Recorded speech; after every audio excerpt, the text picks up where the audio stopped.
Escuadrón Suicida es la nueva película de David Ayer, que está protagonizada entre otros por Margot Robbie, Will Smith y Jared Leto, hasta ahí nomás. Y acá en Argentina se estrenó una semana después que en el resto de la mayoría de los países, y esa semana fue suficiente para que acontecieran un montón de cosas. No solo que estuvo la ola de críticas negativas, sino que también saltaron los fans a defenderla. De hecho, una petición para cerrar Rotten Tomatoes. Y también hubo un quilombo ahí con Jared Leto, que salió a decir que le cortaron la mitad de las escenas en las que aparecía. Bueno, un montón de cuestiones. Lo importante es que acá yo fui a ver la película con una expectativa regular. Traté de no influenciarme demasiado, traté de no ver específicamente cuáles eran las cuestiones que se criticaban de la película. Traté de ir con la mentalidad de simplemente ver una película entretenida y no mucho más. Pero la verdad es que la película falla y muchísimo. El guión es muy flojo. De hecho diría que el guión es el peor guión que he visto dentro de lo que es películas de superhéroes.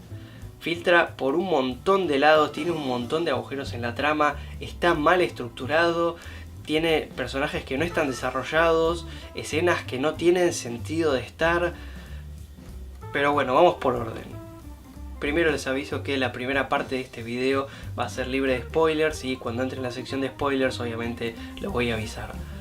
En esta historia el gobierno tiene bajo su poder a Enchantress, que es una bruja que está poseyendo el cuerpo de una mujer, y básicamente lo que sucede es que Enchantress se escapa, se desata y quiere destruir el mundo, y el gobierno, para combatirla a ella, decide reclutar a los integrantes del Escuadrón Suicida y ir a vencerla. No es mucho más que eso la historia. En primer lugar, la película es muy lineal. Está bien que tiene el tema de los flashbacks y esta cuestión de Harley Quinn con el Joker, pero no hay nada que gire en la trama, no se descubre ninguna información nueva en el medio que haga que cambien las cosas. Y lo curioso es que, a pesar de lo lineal que es, hay varias cuestiones que quedan en el tintero. No se entienden bien algunas cosas. Y la otra cosa grave que tiene la película luego del guión es la narración. No solo porque hay información que está de más o es innecesaria, mientras que otra falta, sino porque también la película no sabe cómo narrar ciertas cosas. Algo tan básico como una introducción o presentación de los personajes recae en una presentación oral. Es decir, tenemos a Amanda, que es la mujer que recluta a cada uno de los integrantes del escuadrón, y ella nos da al principio de la película una presentación oral de los personajes uno por uno. Nos dice, bueno, Killer Croc es así, así, así, Deadshot es así, así, así. Y es una presentación muy pobre, es muy poco cinematográfica. ¿Por qué? El tema no es solo que es más fácil de hacer de esa manera, sino que además tiene menos peso. No es lo mismo conocer un personaje a través de lo que vemos que hace o dice, que si viene otro personaje y nos dice, sí, este es así, así y así. Tiene mucho menos peso eso, y nos involucramos menos con el personaje porque no lo estamos viendo realmente a él como es, sino que nos están contando cómo es. En principio, el Joker, está bien que no es un personaje principal, y la verdad no me molestó que no le dieran demasiada pantalla porque es la película del Escuadrón y no de él. Sin embargo, de por sí el Joker me parece que por el rol que ocupa dentro de la historia no tiene ningún motivo de estar. La historia podría haber existido sin el Joker. Entiendo que es una introducción del personaje al universo de DC, pero la verdad es que el Joker ni pincha ni corta en la historia, no hace nada, no tiene motivo de estar. Lo del Joker más o menos se puede dejar pasar, porque bueno, es un personaje secundario y demás. El problema mayor es cuando ya algunos de los personajes principales no tienen motivo de estar, o mejor dicho, no se explotan, y medio como que hubiera dado lo mismo que estuviera uno de ellos y que hubiera un soldado cualquiera. ¿Por qué digo esto?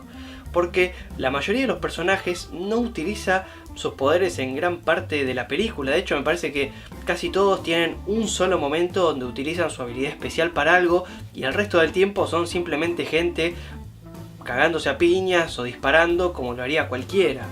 Entonces, realmente el escuadrón, en base a sus poderes y habilidades, no está explotado, pero para nada.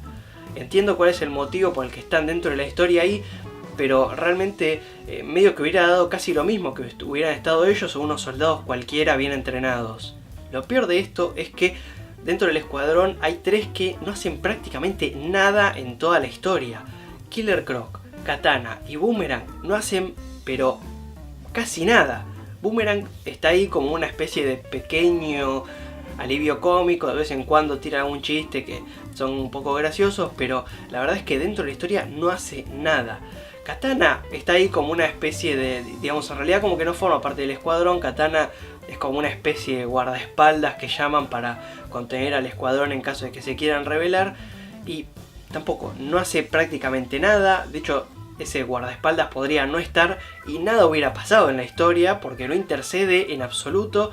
Y Killer Croc, lo mismo, sobre el final hay una cosita donde intercede, pero también prácticamente no tiene líneas de diálogo. Y además, por si no fuera suficiente con que la mitad de los protagonistas estén flojos, también tenemos un antagonista, que obviamente es Enchantress, que está también, es muy deficiente porque sus objetivos no son claros. Sabemos que quiere destruir la humanidad y hay una línea muy breve donde ella dice quiero destruir la humanidad por esto, pero la verdad es que no es creíble, o sea, es muy breve. Enchantress básicamente es el típico malo que quiero destruir el mundo porque soy el malo y esa es mi función en la película. La motivación del villano no es clara, y teniendo esta combinación de una antagonista floja que no se sabe bien qué es lo que busca, con unos protagonistas que tampoco tienen peso, terminan haciendo que toda la trama y todo el conflicto sea flojo y se haga difícil de ver, nos importe poco todo lo que está pasando. Sin embargo, la película trata de generarnos alguna empatía con los personajes y lo que les pasa, pero lamentablemente, a causa de los problemas que antes mencionaba de guión y de narración, esto no termina resultando. Los únicos personajes que llegan a tener algo de desarrollo más o menos bien llevado son Deadshot y Diablo, que Diablo hasta ahí nomás, como que nos cuentan lo justo y necesario de él y no llega a ser suficiente como para generar una conexión emocional con él o con lo que le pasa.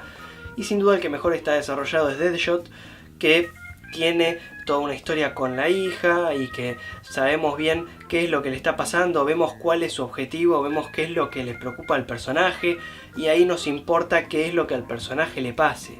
Pero el resto del Escuadrón Suicida o no nos muestran el trasfondo que tienen o lo que nos muestran no tiene peso.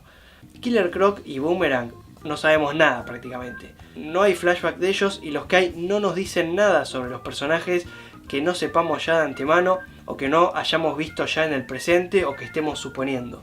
Los flashbacks de estos dos personajes no nos dicen nada. Entonces son flashbacks que realmente no tienen razón de estar ahí. Así que prácticamente no tienen trasfondo. Y después tenemos a Katana y a Harley Quinn, que Katana ya de por sí, por el poco peso que tiene dentro de la película, la verdad es que no termina teniendo mucha importancia el trasfondo que nos muestran, porque si ya de por sí el personaje no es muy importante, su trasfondo poco nos va a importar. Y Harley Quinn, curiosamente, a pesar de ser el personaje que tiene más flashbacks, tampoco recibe mucho trasfondo. ¿Por qué? Porque los flashbacks que tiene se los roba el Joker. De hecho, el protagonista de los flashbacks de Harley Quinn es el Joker. Ahí claramente perdieron cuál era la importancia de esa escena. Y entiendo que el Joker es un personaje como bastante avasallante y demás, pero el tema es que todos esos flashbacks que vemos no nos dicen nada nuevo de Harley Quinn. Ahora, está bien, los que la vieron me van a decir, sí, Harley Quinn, vemos el origen, vemos a ella antes de tratar al Joker y vemos cuando el Joker la convierte formalmente en Harley Quinn tirándola a la piscina y demás. Todo esto incluso ya estaba en los trailers, ya lo sabemos. Ahora, estos no dejan de ser flashbacks vacíos. ¿Por qué? Los que hayan visto el episodio de la serie animada de Batman o hayan leído el cómic de Un Loco Amor o Mad Love, van a saber que esto es muy distinto. En estas historias, o mejor dicho en estas versiones, teníamos una presentación de Harley Quinn con peso. No solo veíamos a Harley Quinn junto con el Joker, sino que además veíamos lo que a ella le pasaba internamente. Veíamos cómo el Joker la manipulaba, cómo ella se dejaba llevar. Acá lo único que hacemos es verlos en escena juntos. No vemos cómo Harley Quinn desciende, digamos, a la locura, ni cómo logra una conexión con el Joker. Jamás se ve nada. Lo único que hacemos es ver flashbacks donde comparten escenas. Incluso el flashback donde ella se tira a la piscina no resulta en nada. ¿Por qué? Porque a pesar de que da un pequeño monólogo, no vemos que la cosa evolucione. Es cierto que vemos etapas dentro de esta historia, pero en ninguno de estos momentos vemos qué es exactamente lo que hace que Harley Quinn sea Harley Quinn más adelante. No vemos el punto de quiebre, es decir, no vemos cuándo el cambio verdadero se produce. Entonces, estos terminan siendo flashbacks que explican una historia a medias y que, a causa de no ver esta evolución progresiva del personaje de manera apropiada, no termina haciendo que el personaje tenga peso. Y esto, sumado al protagonismo que obviamente siempre se roba el Joker porque es el Joker y tiene una personalidad muy fuerte y demás, termina haciendo que los flashbacks sean más del Joker que de Harley Quinn y que, como historia de Harley Quinn, no sirvan. Incluso más adelante en la película se trata de dar un pequeño giro en la trama que no tiene sentido, no termina funcionando. ¿Por qué? Lo que hacen los giros en la trama es, obviamente, dar una redirección a la historia, es decir, revelar una nueva información o cambiar una situación que se venía dando para que se reacomode el camino, digamos, para que tenga que ir por otra vía. Todavía no estamos en terreno de spoilers, de hecho ya les digo, este intento de giro en la trama no cambia absolutamente nada, así que no se preocupen.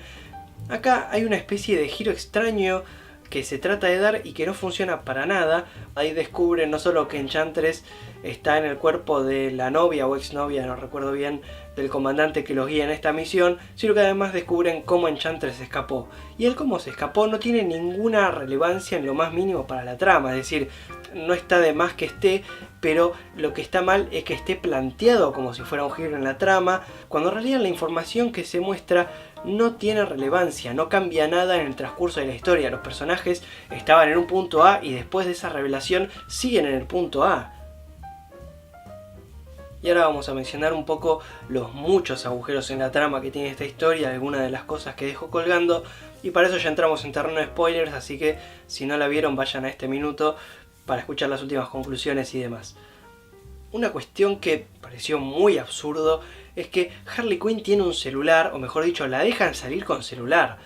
Entiendo que en una parte de la mina recuerdo que se saca como una lapicera que tenía escondida. Está bien, el celular podía tenerlo escondido, no hay problema. Ahora, ¿qué sentido tiene que cuando a la mina la están sacando en la cárcel, ya esposada y enganchada a una silla con ruedas, cuando a la mina la están sacando tiene el celular en la mano? ¿Cómo es que nadie dijo, che, no tiene sentido que le dejemos un celular ahí? A ver si llama a alguien, si trata de hacer algo. ¿Quién dijo, es buena idea dejar el celular ahí? No se preocupen, acá no va a pasar nada. No tiene ningún sentido eso. Voy a tratar de no extenderme demasiado porque los agujeros de la trama son muchos. Y otra cosa que quedó ahí medio rara, medio colgando, fue lo de Slipknot, que de hecho hubo algunos memes en internet, y la verdad es que el tipo en la película está para morir, no está para nada más que eso. O sea, ya de por sí, si la participación de Killer Croc o de Boomerang o de Katana es muy poca, la de Slipknot es casi un chiste, porque entiendo que en la película está para que el espectador se entere y también para dejarle en claro al Suicide Squad que el tema de la bomba en el cuello no es una joda y demás. Eso lo entiendo, pero hay otras maneras de contarlo. No hace falta que crees un personaje y que lo metas y que lo presentes y demás, cuando realmente está para eso nada más. Es un personaje que no tiene ninguna relevancia en absoluto en toda la historia y que sin embargo está ahí solo para demostrar esa cuestión del explosivo, que tranquilamente se podría haber resuelto metiendo 2 o 3 tomas donde, por ejemplo, estaba el gobierno probándolo y listo, sabés que lo desarrollaron y que seguramente se lo pusieron y ya está. Eso es suficiente información, pero meter un personaje solo para eso, para matarlo, es realmente ridículo. Y sobre el final de la película tiran ese cliché que además no tiene ningún sentido en el contexto en el que se presenta de somos familia, como que se defienden el uno al otro y saltan con eso en un par de momentos que no tienen nada que ver, porque, a ver, son villanos y se conocen por lo que sabemos desde hace menos de 24 horas. Entonces, ¿qué sentido tiene decir somos familia cuando prácticamente no los vimos interactuar y no vimos que tengan ningún motivo para sentirse familia? Es un diálogo que está totalmente forzado y que no tiene nada que hacer y puja por meter una motivación a los personajes que realmente no le vimos tener ni desarrollar en ningún momento de la historia. De hecho, tan mal armado está todo que la historia de Suicide Squad no tiene mucho sentido de existir cuando vemos que pasan determinadas cosas. En principio, ¿cómo puede ser que no solo uno, sino que los dos villanos mueren a causa de una bomba? ¿Cómo es entonces? Yo voy, me armo un C4 y puedo matar a Enchantress. O sea, realmente no tiene sentido. ¿Por qué? Porque el daño que puede hacer una bomba no se condice con la resistencia y poderes que habían mostrado los antagonistas hasta ese momento. Por no hablar de que una forma tan banal de acabar con un villano reduce mucho el valor del squad durante toda la película. ¿Por qué? Básicamente los podrían haber matado los humanos. Básicamente el Escuadrón Suicida podría no haber existido, podría haber venido un bombardero, le tiraba bombas y se acababa el problema. Pero no, o sea, está bien que entra en juego que en un momento Killer Croc ayuda a meter la bomba abajo, y que Will Smith tira el disparo acertado para que explote la bomba, está bien. Pero realmente, que los villanos mueran por un motivo tan simple y vulgar como lo es una bomba, echa a perder muchísimo el protagonismo de los personajes y el esfuerzo que dimos hacerles durante toda la película. Y además nos tira abajo la fuerza que se estuvo construyendo, igual hasta ahí nomás, ¿no? Construyendo durante el resto de la película que tenían los antagonistas. Y otra cosa que me pareció medio ridícula fue el tema de que el squad no se resistiera demasiado a volver a la cárcel. ¿Por qué? Ellos son tipos que en algunos casos tienen cadena perpetua. Y cuando Amanda viene, y está bien que lo está amenazando con que le va a volar la cabeza y demás, pero es la mina sola contra los otros 5 tipos. De hecho, a ver, tenemos a Deadshot que nunca le erra un tiro, entonces tranquilamente podría pelar un arma y ya está, y salen todos libres. Son tipos que están condenados a cadena perpetua en la mayoría de los casos, y que volver a prisión es lo peor que les puede pasar.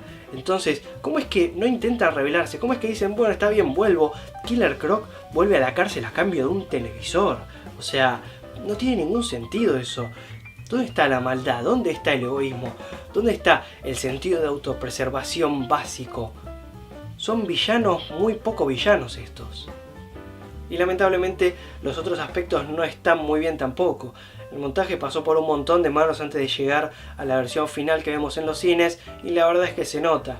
No solo por el caos entre flashbacks, información que sobra y que falta, sino incluso porque hay algunas tomas que no pegan. Es decir, son cuestiones de montaje básico, son conceptos de edición que no se respetan, lo estamos viendo, y hay algunos momentos en los que nos abstrae de la inmersión de la película esto. Por suerte son momentos puntuales y pocos, pero bueno, no dejan de estar ahí. Y el apartado musical, la verdad es que tampoco convence demasiado. Parece que fueron por una onda Guardianes de la Galaxia con un montón de canciones conocidas, pero la verdad es que, a diferencia de Guardianes de la Galaxia, acá no está bien aplicado. ¿Por qué? Porque en Guardianes de la Galaxia no solo que tenía un sentido dentro de la historia, es decir, que el personaje los tenía en un cassette y él efectivamente ponía la música, y la música se condecía con lo que se veía en la imagen. Eso está perfecto. Ahora, en Escuadrón Suicida no. Tiran así nomás las canciones y lo que se ve no se condice con lo que está sonando. Además de que las canciones entran y salen por momentos de manera muy rápida, y a veces una canción está sonando por muy pocos segundos. Lamentablemente el resultado no es bueno en la película. Tiene un montón de puntos flojos y la verdad es que es complicado saber por qué falló. Yo creo que más bien fue una conjunción de cosas porque, como ya mencionamos, hay varios departamentos que fallan, y un problema importante también es que Suicide Squad no se termina de definir entre si es comedia o acción. Está bien que la idea es como que esté en el medio, pero el problema es que no genera suficiente comedia buena como para ganar por ese lado, así como tampoco lleva adelante buenas escenas de acción como para ganar tampoco por ese lado. Entonces no termina siendo ni una cosa ni la otra, y termina resultando un producto medio insulso que, como lo terminamos de ver, la verdad es que no convence. Y esos son mis pensamientos sobre Escuadrón Suicida. Entre tanto revuelo que hubo y controversia, me gustaría saber qué les pareció a ustedes. Si no están de acuerdo, está perfecto. Solamente déjenmelo en los comentarios qué es lo que sí les gustó, porque me gustaría saber cuál es el otro punto de vista, qué es lo que sí les pareció que estuvo bueno, porque en definitiva todo es cuestión de gustos y de percepción. Así que bueno, si les gusta seguir las series, no duden en suscribirse. Son súper bienvenidos los comentarios, los pulgares arriba y los compartidos, todo me ayuda muchísimo.